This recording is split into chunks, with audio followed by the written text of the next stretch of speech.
Pemerintah dan Bank Indonesia telah menyepakati skema bilateral debt switch surat berharga negara atau SBN senilai 173,4 triliun rupiah di tahun 2026.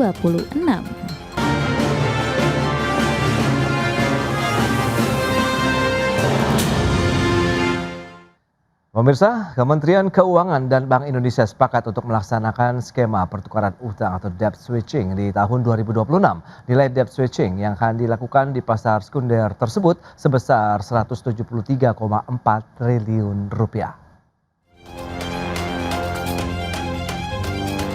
Pemerintah dan Bank Indonesia telah menyepakati skema bilateral debt switch surat berharga negara atau SBN senilai 173,4 triliun rupiah di tahun 2026. Pelaksanaan transaksi debt switch SBN dengan pemerintah direncanakan sesuai dengan jumlah SBN yang jatuh tempo tahun 2026 dan dilakukan secara bertahap terhadap SBN yang dimiliki Bank Indonesia dengan settlement sebelum jatuh tempo sesuai ketentuan yang berlaku.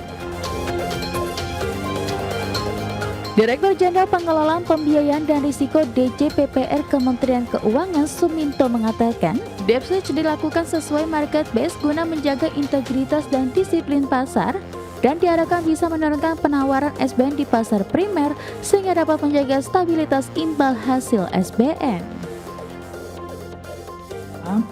Pemerintah dan Bank Indonesia telah menyepakati melaksanakan transaksi pertukaran utang atau debt switch di pasar sekunder pada tahun 2026 sebesar 173,4 triliun. Debt switch ini merupakan transaksi SBN di pasar sekunder yang dilakukan market base sesuai dengan market base dengan menjaga integritas dan disiplin pasar. Dengan dilaksanakannya pertukaran SBN dengan Bank Indonesia tentu akan menurunkan jumlah penawaran SBN di pasar primer, khususnya melalui lelang. Dengan demikian, pertukaran ini tentu akan dapat menjaga stabilitas imbal hasil SBN. Sementara itu, mekanisme pertukaran SBN secara bilateral antara Kementerian Keuangan dan Bank Indonesia ini telah dilakukan sebelumnya termasuk pada tahun 2021, 2022, dan 2025. Berbagi sumber, IDX Channel.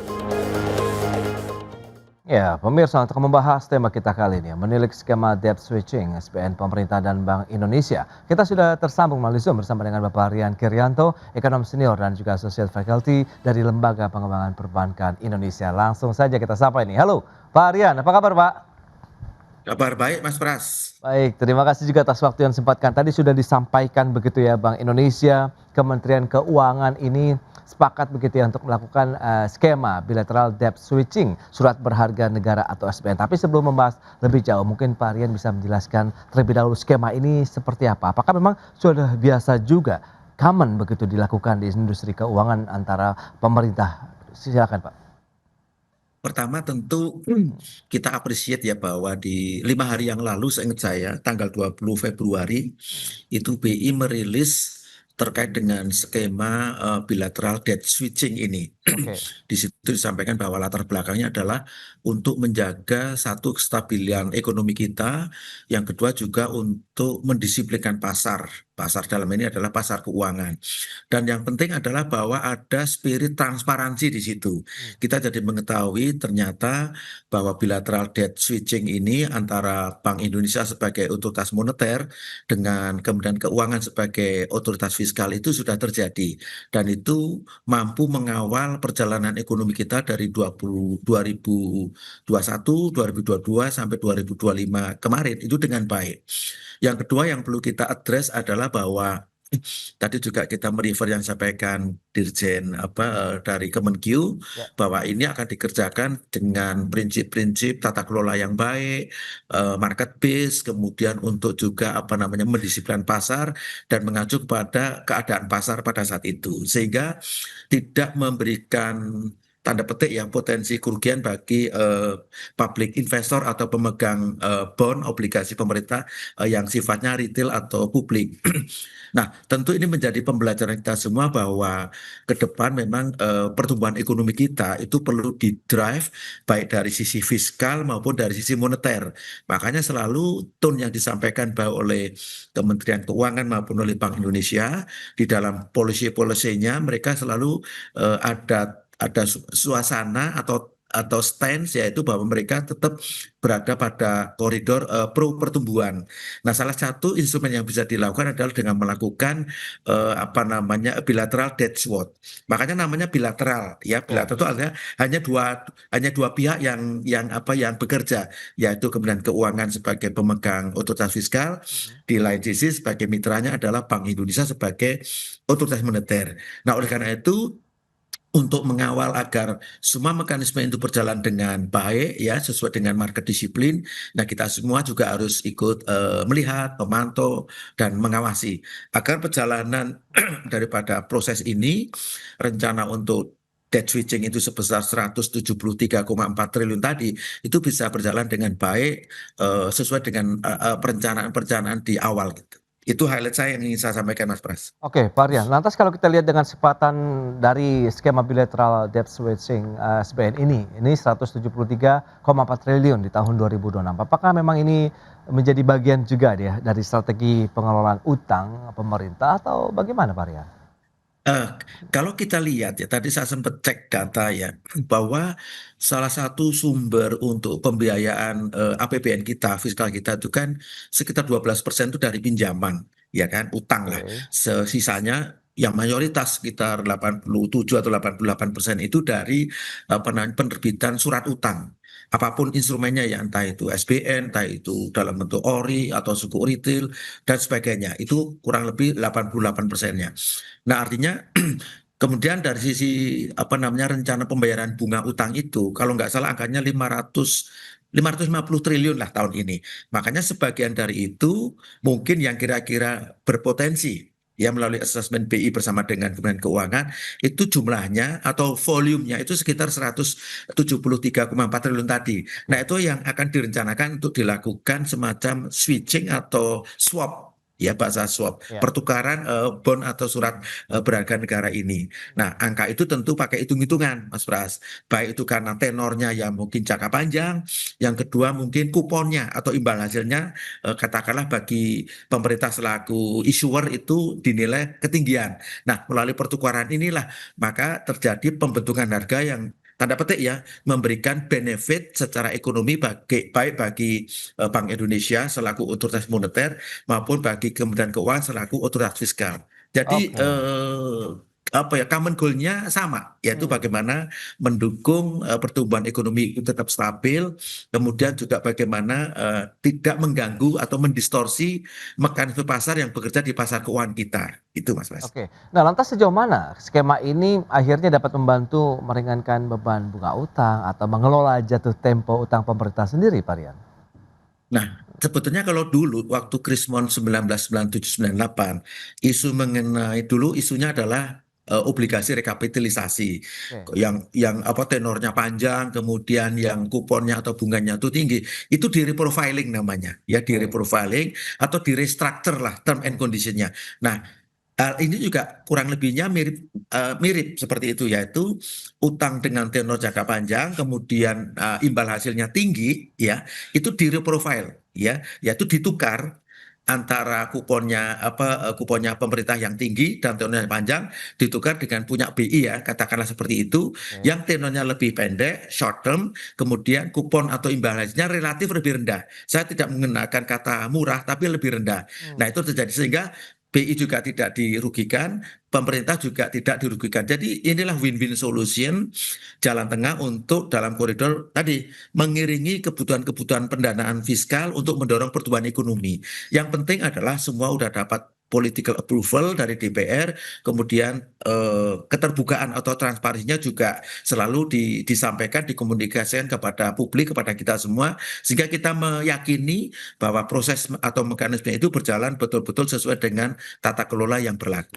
Nah, tadi juga sudah disebutkan oleh pemerintah, khususnya dari Kementerian Keuangan dan JPPR itu bisa menjaga juga stabilitas imbal hasil atau yield ya di surat Mhm. berharga negara. Kita akan bahas lebih jauh nanti di segmen berikutnya. Pak Rian, kita akan jeda dulu sebentar ya. Dan pemirsa, Oke. pastikan Anda masih bersama kami. Ya, terima kasih Anda masih bergabung bersama kami dalam Market Review. Pemirsa, dan kita akan cermati seperti apa sih imbal hasil ataupun yield dari surat utang negara dari Indonesia sendiri. Kita akan lihat bersama seperti yang bisa Anda saksikan di layar televisi Anda ini data per 23 Februari. Kita bandingkan dengan hari sebelumnya dari tenor 1 tahun sampai dengan 5 tahun. Ini memang rata-rata mengalami kenaikan begitu ya. 5 tahun dari 5,81 menjadi 5,82% per 23 Februari 2026. Dan berikutnya kita lihat untuk tenor selanjutnya sampai dengan benchmarknya untuk 10 tahun dari 6,42 di tanggal 22 Februari, kemudian naik lagi menjadi 6,43% di tanggal 23 Februari 2026. Itu dia imbal hasil dari surat utang pemerintah. Berikutnya kita lihat dari sisi surat utang korporasi atau perusahaan-perusahaan yang ada di Indonesia. Ini dia. Dari tenor 5 tahun kita lihat ada yang triple A, double A, kemudian single A sampai dengan triple B. Ini pergerakannya seperti yang bisa Anda saksikan begitu. Di triple A-nya sendiri 5% di tenor 5 tahun maksud saya triple A di 6,39%. Kemudian yang benchmark di 10 tahun untuk obligasi korporasi triple A-nya sekitar 43. Ya, ini nampaknya ada kesalahan ya terkait dengan data begitu, tapi kalau kita lihat dengan beberapa data yang 9 tahun saja 7%, yang double A-nya 7,2%, yang single A-nya 8,9%. Itu dia beberapa data yang sudah disampaikan dan selanjutnya kita akan cermati seperti apa tren pergerakan dari defisit APBN. Ini dia data selengkapnya seperti yang bisa Anda saksikan dari tahun 2020 sampai dengan 2026. Ya itu dia, di tahun 2020 karena kita tahu ada pandemi COVID sampai dengan 6,09%. Kemudian diperbaiki di tahun 2021 turun menjadi 4,65%. Kemudian 2022 turun terus sampai dengan 2023 1,65%. Di tahun 2024 defisit membengkak lagi menjadi 2,29%. Di tahun 2025 kemarin 2,92%. Sementara proyeksi tahun ini bisa diturunkan lagi menjadi 2,68% untuk defisit APBN kita. Baik, itu dia beberapa data dan kita akan lanjutkan kembali perbincangan bersama dengan Bapak Rian Kerianto. Ya, Pak Rian, dengan beberapa informasi tadi yang sudah disampaikan, ya lantas bagaimana Anda melihat dengan skema-skema yang tadi? Apakah yield obligasi ini juga akan sedikit tertahan kah atau memberikan sentimen terkait dengan pasar surat utang sendiri begitu di dalam negeri atau bagaimana, Pak Rian? Makanya tadi kalau kita lihat profil baik tenor maupun imbal hasilnya kan itu beragam. Ya, Kan spiritnya adalah apa namanya semakin long term karena risikonya makin tinggi maka imbal hasilnya cenderung lebih tinggi. oke. Nah, itulah nanti yang akan menjadi assessment baik oleh BI maupun Kementerian Keuangan obligasi-obligasi mana surat utang pemerintah mana yang akan di-convertible atau di-switch ya. Ya, Makanya namanya bilateral debt switching kan gitu. yes. Nah, dengan demikian maka satu BI kembali tidak dirugikan. Yang kedua dari sisi Kementerian Keuangan juga tidak dirugikan. Dan market juga tetap tenang. Ini yang penting.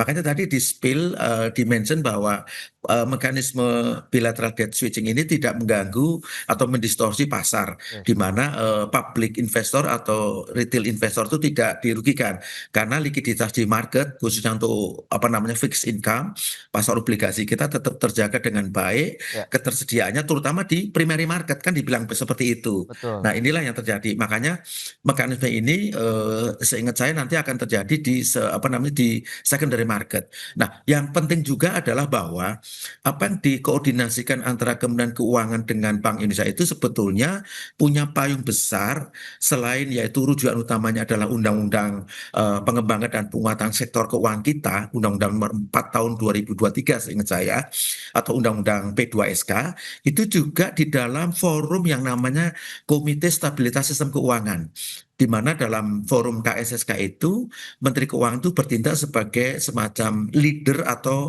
chairman-nya atau ketuanya. Makanya ini dalam framing atau dalam bingkai koordinasi forum Komite Stabilitas Sistem Keuangan, Mas Pras. Oke. Jadi salah satu wujud koordinasi atau kerjasama atau sinergi itu adalah melalui tadi mekanisme bilateral debt switching itu.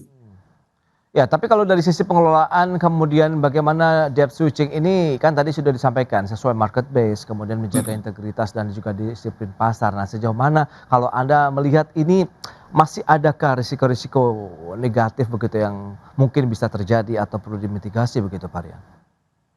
Saya mengidentifikasinya kalau sisi risiko itu Ya, misalnya kan orang mengatakan, oh nanti kalau value-nya menjadi berkurang itu menjadi risiko tanda petik ya ya. kerugian bagi Bank Indonesia misalnya. Hmm, Ya memang secara balance sheet atau neraca ya mungkin itu masuk kategori terjadi semacam bahasa saya itu penyesuaian oke. atau nilainya tuh misalnya menurun atau berkurang. Tetapi kita harus lihat dalam bingkai yang lebih besar. Ini kan ultimate goal-nya adalah bagaimana kolaborasi atau sinergi kemudian keuangan dengan Bank Indonesia itu dalam koridor KSSK tadi itu satu tetap mendorong pertumbuhan ekonomi yang lebih tinggi dan lebih inklusif tentunya. Yang kedua tidak mengabaikan prinsip-prinsip apa namanya best practice yang berlaku di pasar keuangan kita. Makanya nanti ada Yuri atau wasit yang ikut mengawal. Ya, Oke. kalau kita bicara capital market, kita punya Self Regulatory Organization (SRO) yaitu Bursa Efek Indonesia. Kemudian secara kelembagaan, secara otoritatif, kita juga punya wasit atau pengawas yaitu Otoritas Jasa Keuangan.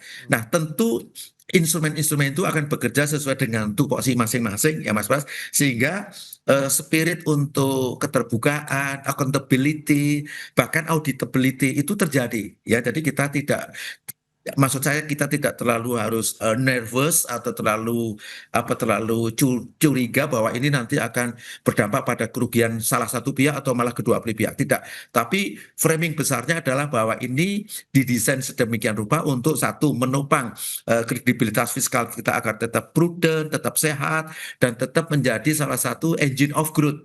Ya, Oke. engine of growth bagi pertumbuhan ekonomi kita. Nah, dari situ nanti apa kembaliannya ya atau imbal hasilnya adalah pertumbuhan ekonomi yang tinggi yang itu harapannya bisa dinikmati oleh seluruh lapisan masyarakat Indonesia. Saya kira Oke. itu roadmap yang ingin dikerjakan melalui skema Hmm. bilateral debt switching ini, Mas Pres. Dan Anda sudah sampaikan dan kita juga sudah berikan juga begitu kepada pemirsa bahwa memang beberapa kali sudah dilakukan. Tapi ada kekhawatiran tidak sih Pak Rian, ada sinyal-sinyal begitu bahwa pemerintah ini kok semakin bergantung misalnya kepada ya tanda kutip bantuan bank sentral begitu. Menurut Anda bagaimana Pak Rian?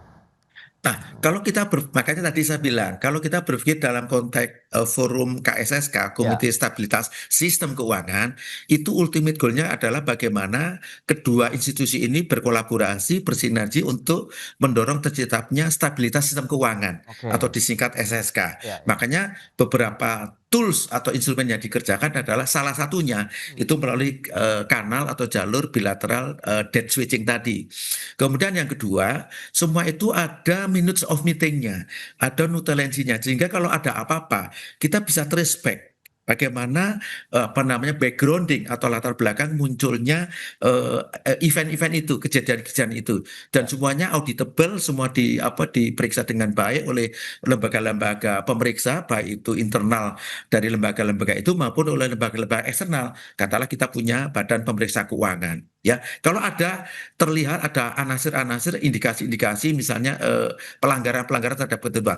Tetapi saya hakul yakin Hmm. bahwa proses ini tidak ujuk-ujuk, tidak instan, tapi sudah mulai apa namanya assessment-assessment, perundingan-perundingan yang sangat intensif antara kedua lembaga tinggi negara kita itu sehingga hasilnya salah satunya adalah tadi menyepakati apa namanya bilateral debt swap. Sebelum saya lupa Mas Pras, jangan lupa Ya. di salah satu mandat daripada Undang-Undang P2SK itu mengatakan bahwa setiap kali pemerintah ingin menerbitkan surat utang, ya itu harus istilahnya itu berkonsultasi dengan Bank Indonesia. Nah, forum konsultasi ini adalah wujudnya tadi, outputnya adalah tadi dilakukannya bilateral debt switching itu. Jadi betul-betul disclose, betul-betul terbuka dan kita semua bisa ikut memonitor atau mengawasi. Oke, nah lantas kalau kita bicara mengenai batasan yang harus dipatuhi lah Pak Rian agar tidak melanggar tadi prinsip-prinsip Mm-mm. independensi dari bank sentral sendiri, bagaimana menurut Anda? Makanya harus ada, pertama tadi kita ada dapat restu dari parlemen ya, Ya, karena dalam konteks APBN pasti di-mention di dalam dokumen APBN 2026 itu tentang rencana apa namanya bilateral debt switching ini yaitu sejumlah 173,4 triliun. Itu sudah dapat approval. Yang kedua, eh, term and conditionnya tentu sudah diatur sedemikian rupa oke. sehingga term and condition ini akan dipatuhi atau ditaati baik oleh Kementerian Keuangan sebagai otoritas fiskal maupun oleh Bank Sentral selaku otoritas moneter. Nah, Hmm, yang ketiga tentu tadi setiap periode tertentu akan ada reporting. Ya, reporting. Setahu saya kalau dari pihak Kementerian Keuangan tiap bulan ada pertemuan update mengenai APBN kita. Nah, disitulah di forum apa namanya keterbukaan informasi itu Kementerian Keuangan akan mengkomunikasikan apa saja yang sudah mereka kerjakan, termasuk dalam kegiatan bilateral debt switching ini. Sementara di satu pihak, Bank Indonesia tiap bulan juga melakukan yang namanya rapat Dewan Gubernur Bank Indonesia. Mungkin di forum itu juga jajaran pimpinan Bank Indonesia juga akan mengkomunikasikan oke. apa namanya kegiatan-kegiatan yang sudah mereka kerjakan bulan lalu dan rencana-rencana ke depan yang akan dikerjakan. Jadi betul-betul transparan, accountable, dan kita bisa sama-sama melihat gitu. Oke, dan kita akan cermati seperti apa juga apakah penerbitan surat utang ini masih bisa menjadi alternatif ya di tengah tantangan dari penerimaan negara. Kita akan bahas lebih lanjut di segmen berikutnya, Varian. Kita akan jeda kembali sebentar ya. Dan pemirsa, kami akan segera kembali usai pariwara berikut ini.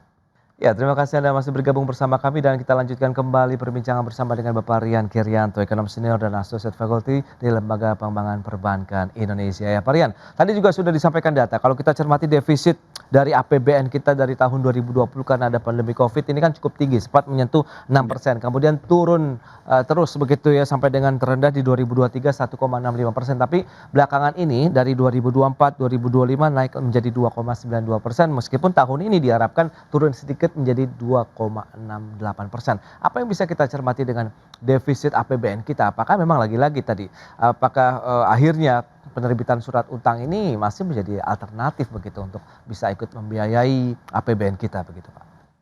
Jadi bilateral debt switching itu sebetulnya salah satu aim-nya atau tujuannya adalah tadi Hmm, memperbaiki postur APBN kita, terutama oke. dari sisi pengeluaran, ya. Ya, Karena kan ada assessment, salah satunya kalau nggak salah disampaikan oleh Moody's ya, yang mengatakan bahwa ada semacam apa namanya potensi pelebaran defisit kita dari yang sudah ditetapkan di parlemen, approval parlemen yaitu sebesar 2,68% terhadap total PDB kita kalau kita tidak dijaga dengan baik, dengan hati-hati, dengan prudent dan kredibel, bisa melebar mendekati angka 3%. Nah, oke. itu secara terang benderang disampaikan oleh beberapa lembaga internasional. Ya. Dan saya yakin itu juga menjadi concern baik oleh Bank Indonesia maupun oleh Kementerian Keuangan. Ya, oleh karena itu salah satu cara bagaimana menekan agar defisitnya tidak makin melebar adalah melakukan tadi bilateral debt switching. Nah, itu adalah salah satu instrumen. Tentu Hmm, ada cara-cara lain untuk bisa apa namanya menjaga agar defisit fiskal kita tidak semakin melebar sampai seperti terjadi waktu masa COVID. Kalau masa COVID itu memang kan extraordinary situation and condition ya. Nah, kalau sekarang harus kita betul-betul apa namanya dogmanya adalah disiplin pasar, hmm, kredibilitas fiskal, kemudian bisa mendorong pertumbuhan ekonomi. Nah, oke. cara-cara lain yang bisa dilakukan adalah tentu harus mengoptimalkan dari sisi revenue atau penerimaan Ya. sehingga divisinya bisa kita tekan. Makanya kalau kita amatin bagaimana pemerintah melalui Kementerian Keuangan berjuang ekstra keras untuk dapat mengoptimalkan sumber-sumber penerimaan. Hmm, Ya, selama ini 85% mungkin barangkali atau 90% sumber penerimaan utama kita dari pajak. Nah, mungkin sumber-sumber penerimaan dari luar pajak baik itu dari PNBP ya, penerimaan negara bukan pajak, ya. mungkin bisa dioptimalkan.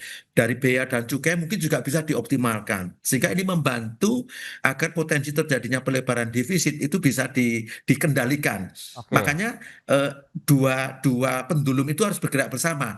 Di sisi penerimaan itu harus dioptimalkan, di sisi spending atau belanja juga harus bisa dikendalikan sedemikian rupa jangan sampai apa namanya exit atau melampaui daripada batas anggaran.